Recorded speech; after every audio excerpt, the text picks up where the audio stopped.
حضرت ابو ہریرہ رضی اللہ تعالیٰ عنہ سے روایت ہے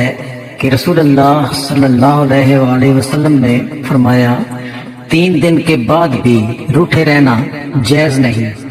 حضرت عبداللہ بن مسعود رضی اللہ تعالیٰ عنہ سے روایت ہے رسول اللہ صلی اللہ علیہ وآلہ وسلم نے فرمایا جس کے دل میں رائی کے دانے برابر بھی تکبر ہوگا وہ جنت میں داخل نہیں ہوگا، اور جس کے دل میں رائی کے دانے برابر بھی ایمان ہوگا وہ جہنم میں داخل نہیں ہوگا۔ حضرت اسامہ بن شریک رضی اللہ تعالی عنہ بیان کرتے ہیں کہ میں نبی پاک صلی اللہ علیہ وسلم کے ساتھ حج کے لیے روانہ ہوا، لوگ آپ کے پاس آتے تھے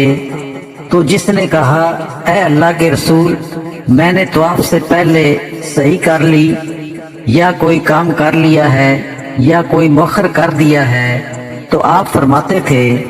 کوئی حرج نہیں، کوئی حرج نہیں، مگر جو کوئی ظلم کرتے ہوئے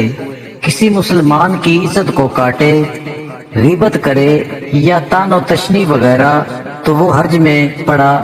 اور ہلاک ہوا۔ حضرت ابو ہریرہ رضی اللہ تعالیٰ عنہ سے روایت ہے رسول اللہ صلی اللہ علیہ وآلہ وسلم نے فرمایا کیا تم جانتے ہو کہ غیبت کیا ہے؟ صحابہ نے عرض کیا اللہ اور اس کا رسول خوب جاننے والے ہیں۔ آپ نے فرمایا اپنے بھائی کا اس طرح تذکرہ کرنا جو اسے ناپسند ہو۔ عرض کی گئی آپ یہ دیکھیے کہ اگر میرے بھائی میں وہ بات واقع ہی موجود ہو جو میں کہتا ہوں